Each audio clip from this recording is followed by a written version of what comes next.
태풍이 지나간 해안가가 장기간 무단점유한 이른바 알박기 텐트와 버려진 캠핑 용품들로 몸살을 앓고 있습니다. 최근 알박기 텐트 관련 규제가 강화되면서 강제 철거가 가능해졌지만 해수욕장만 해당될 뿐 나머지 해안가들은 사각지대로 방치되고 있습니다. 최한솔 기자가 취재했습니다.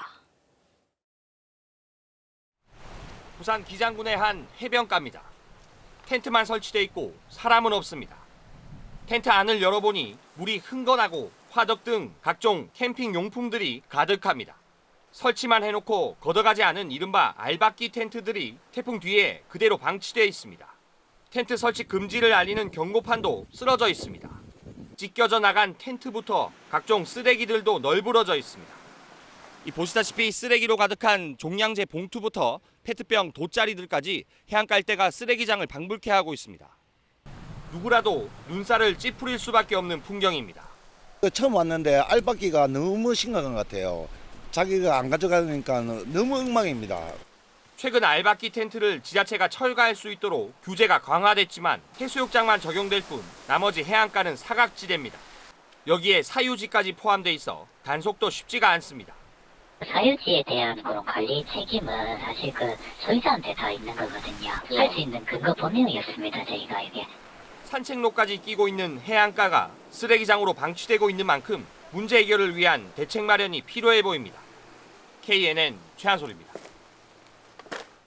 지난주 태풍 카눈이 한반도를 관통한 뒤 또다시 폭염이 계속되고 있습니다. 특히 남해안에선 고수온 현상이 이어지면서 양식장 곳곳에서 집단 폐사가 나오고 있습니다. 황보람 기자가 현장 취재했습니다. 조피볼락과 참돔 등 양식어류 9만 5천 마리를 키우고 있는 경남 거제의 한 양식장입니다. 가까이 다가가니 양식장 앞쪽부터 물고기 사체가 둥둥 떠다닙니다. 고수온에 취약한 조피볼락은 한 곳에서만 수백 마리가 폐사했습니다. 어민들은 죽은 채 떠오른 물고기를 퍼올리지만 끝이 없습니다. 이 양식장의 수온을 재봤더니 거의 30도에 육박합니다. 태풍이 지나간 뒤 이 양식장에서는 이틀 동안에만 1,000마리 가까운 조피볼락이 폐사했습니다. 현재 부산 경남 남해안 전역에 고수온 특보가 내려진 가운데 고수온 피해는 지난 주말부터 본격적으로 발생하기 시작했습니다.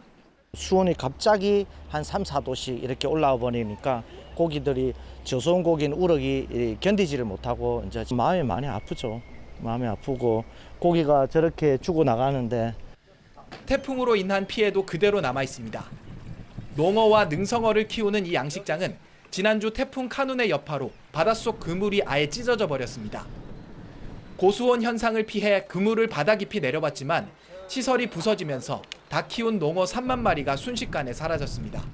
표층 수온은 높고 이제 밑에 바닥 쪽이 수온이 좀 낮으니까 그물을 좀 깊이 쓰는 데는 한 10m 넘게까지도 쓰거든. 너울에 의해서 위로 부딪히다가 이러니까 몇 시간 동안 하다 보니까 가운데가 이렇게 이제 찢어지는 기라. 당분간 고수온 현상이 지속될 것으로 전망되는 가운데 적조 발생 우려도 남아 있어 남해안 양식 어민들의 긴장감은 태풍 뒤에도 높아지고 있습니다. KNN 황보람입니다. 오피스텔을 위탁 관리하던 업체가 이중계약으로 보증금을 횡령하고 잠적했습니다. 부산 피해액만 60억 원에 달하는데 전국적으로는 피해액이 더 클 것으로 추정됩니다. 이민재 기자의 보도입니다. 지난 2021년 준공한 부산 온천동의 한 오피스텔입니다. 30대 A씨는 전세 보증금 4천만 원을 돌려받지 못할 처지에 놓였습니다. A씨와 계약하고 집을 실제로 관리하던 오피스텔 위탁관리업체가 2달 전부터 연락이 두절됐기 때문입니다. 내가 당했구나. 처음에 안 믿겼죠. 솔직히 TV에서 보는 건데 뒤통수 맞은 기분, 약간 그런 기분이 들었죠. 이 오피스텔 600여 세대 가운데 150여 세대를 연락 두절된 위탁업체가 관리하고 있습니다. 세입자 대부분은 20, 30대 청년들입니다. 이 업체는 집주인에게 매달 월세 명목의 고정 수익을 제공하고 임대권을 넘겨받았습니다. 이후 세입자를 구해 전세 보증금을 넘겨받는 이중계약을 한 뒤 잠적했습니다. 집을 맡기고 돈을 받던 집주인들도 난감하긴 마찬가지입니다. 저희 임대인한테는 이제 500만 원을 주고 월세를 55만 원을 주는 그런 이제 형태로 월세도 지금 6월 달부터 이제 안 들어오고 있거든요. 수천만 원에 이르는 전세 보증금을 대신 물어줘야 할 처지입니다. 추가 대출도 지금 안 되는 상황이 돈 같은 경우는 이거 어떻게 말해야 될지 난감한 상황이지. 이 오피스텔에서 예상되는 피해액만 60억 원 이상. 피해자들은 잠적한 30대 업체 대표를 경찰에 고소한 상태입니다. 한편 전국에 이 업체가 운영하는 오피스텔만 40여 곳이 넘는 것으로 파악돼 피해액은 눈덩이처럼 불어날 것으로 보입니다. KNN 이민재입니다. 경찰서장이 부하 직원에게 갑질을 했다는 의혹이 제기돼 직위 해제됐습니다. 자신의 대학원 과제를 부하 직원에게 대신 시켰다는 건데 경찰청이 감찰 조사에 들어갔습니다. 보도에 조진욱 기자입니다. 부산 연제경찰서 A서장은 지난 3월부터 서울의 한 대학원에서 온라인으로 석사 과정을 밟아왔습니다. 경찰 업무와 연관성 있는 재난과 안전관리 등을 배운 것으로 알려졌습니다. 그런데 이 과정에서 부하 직원들에게 대신 과제를 시키는 등 이른바 갑질 의혹이 불거졌습니다. 과제 작성을 위해 영어 번역 등을 부탁한 것으로 전해졌습니다. 과제를 대신 시킨 부하 직원 가운데는 경찰관과 경찰서에서 근무하는 일반 행정직 공무원도 있는 것으로 알려졌습니다. 경찰청 규정에 따라 경정급 이상인 A서장에 대해서는 경찰청 본청이 감찰 조사를 진행하고 있습니다. A서장은 오늘자로 직위 해제된 상태입니다. 정기 인사 처리 아닌데 서장이 바뀐 건 부산에선 이례적입니다. 취재진이 A서장의 해명을 들으려 전화 통화를 시도했지만 연락이 닿지 않았습니다. A서장은 또 부산시 산하기관으로부터 묘목 수백 그루를 무상으로 받아 일부를 개인 용도로 사용한 혐의도 받고 있는 것으로 전해졌습니다. 지휘관들이 시대의 흐름을 아직 잘 읽지 못하고 있는 게 아닌가. 지휘관들에게 갑질 근절을 위해서 어떠한 일은 시킬 수가 있고 어떠한 일은 시켜서는 안 되는지 구분할 수 있는 그런 감수성 같은 것도 분명히 교육이 되어야 된다. 경찰청은 추가 혐의를 조사한 뒤 징계 수위를 결정할 방침입니다. KNN 조진욱입니다. 올 하반기 부동산 시장의 큰 이슈 가운데 하나가 바로 생활형 숙박시설입니다. 아파트에서처럼 거주하는 편법을 막겠다며 정부가 2년 전 규제를 예고한 시점이 다가왔기 때문입니다. 김동환 기자의 보도입니다. 오피스텔이 밀집한 창원 상업지구의 한 생활형 숙박시설입니다. 입주자들은 아파트나 일반 공동주택처럼 들어가 살고 있습니다. 하지만 올해 10월 큰 변화가 예고돼 있습니다. 주거용 오피스텔로 전환하거나 숙박시설로만 영업을 해야 한다는 정부 정책 때문입니다.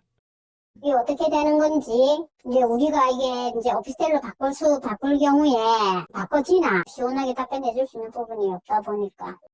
생활형 숙박시설에 거주하다 적발될 경우 공시지가 10% 수준의 이행 강제금이 부과됩니다. 하지만 주거용 오피스텔로 용도를 변경하기는 현실적으로 쉽지 않습니다. 보통 상업 지역에 건축을 해야 되기 때문에 주거용으로 바꿔야 된다. 그럼 그게 이제 지구 단위 계획을 바꿔야 되는데 그게 이제 바꾸기가 쉽지 않다는 이야기고 복도가 1.8m 이상 충족시키려고 하면 그것도 건물 자체를 갖다가 분양 시 청약 통장이 필요 없고 주택수에 포함되지 않아 종부세와 양도세 중과 대상에서도 제외된 생활형 숙박시설은 한때 인기가 높았습니다. 이 같은 생숙시설은 창원에만 26곳 320여 실, 부산 경남 전체적으로는 12,000여 실에 가깝습니다. 생활형 숙박시설을 이제 분양을 했고 많은 단지들이 분양 성공을 또 했었잖아요. 혼란이 생길 수밖에 없고요. 지금 분양 시장이 어느 정도 개선이 되고 있지만 이런 상황들이 또 벌어지게 되면 좀 시장의 위축도 이어질 수 있는 가능성도 크다 이렇게 생각을 합니다.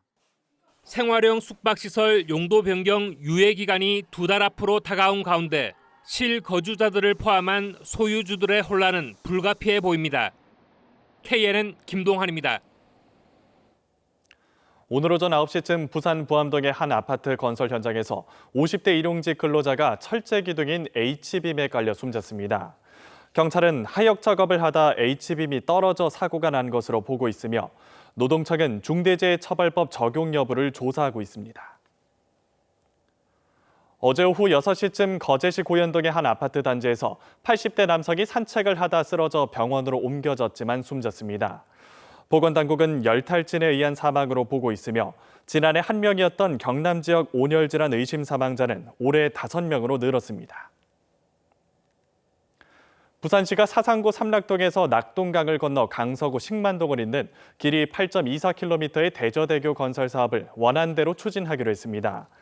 부산시는 이번 달 안으로 대저대교를 원안 노선으로 하는 내용의 환경영향평가서를 낙동강 유역환경청에 제출하고 철새 서식지 피해 최소화 방안에 대해서도 계속 협의한다는 방침입니다.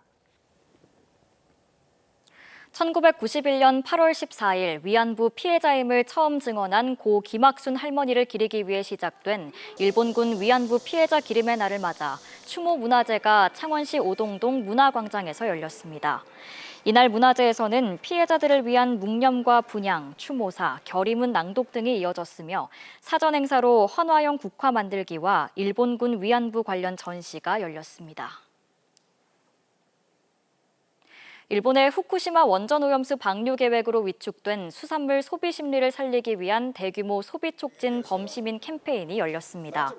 부산시는 서면 놀이마루와 동래역 일대, 해운대 해수욕장과 광안리 해수욕장 등 4곳에서 시민 1000여 명과 함께 수산물 감시 체계를 적극 알리고 우리 수산물의 안전성을 강조했습니다. 프로야구 롯데자이언츠 박세웅 선수가 1억 원 이상 기부를 약속하며 아너소사이어티에 가입했습니다.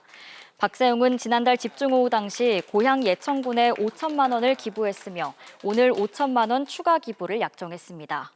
부산에서 스포츠 선수가 아너소사이어티에 가입한 건 이번이 처음입니다.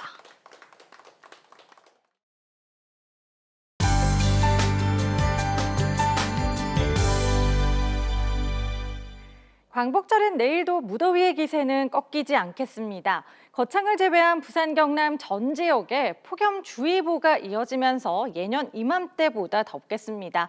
장시간 야외 활동은 자제하시고 수분 섭취를 자주 해주시기 바랍니다. 내일도 전국적으로 폭염이 이어지겠습니다. 동풍의 영향으로 동해안 지역은 비가 오면서 다소 선선하겠습니다. 내일 아침 기온은 오늘보다는 다소 낮겠습니다. 한낮 기온은 오늘만큼 올라서 덥겠는데요. 대부분 33도 선 안팎이 예상됩니다. 낮 최고 창원과 거제는 33도, 밀양은 34도 등으로 평년 기온을 웃돌겠습니다. 부산도 아침 최저 24도로 출발하면서 밤사이 열대야는 사라지겠습니다. 낮 최고 부산 32도, 김해와 양산은 33도가 예상됩니다. 동해남부와 남해동부 먼 바다에는 풍랑 예비특보가 발효된 가운데 물결이 높게 일겠습니다. 또 부산과 거제 동쪽 해안은 당분간 너울성 파도가 방파제를 넘는 곳이 있겠습니다. 내일까지는 폭염이 계속되겠고요. 이후로는 낮 기온이 살짝 내려갈 것으로 예상됩니다. 당분간 뚜렷한 비 예보는 없겠습니다. 날씨였습니다.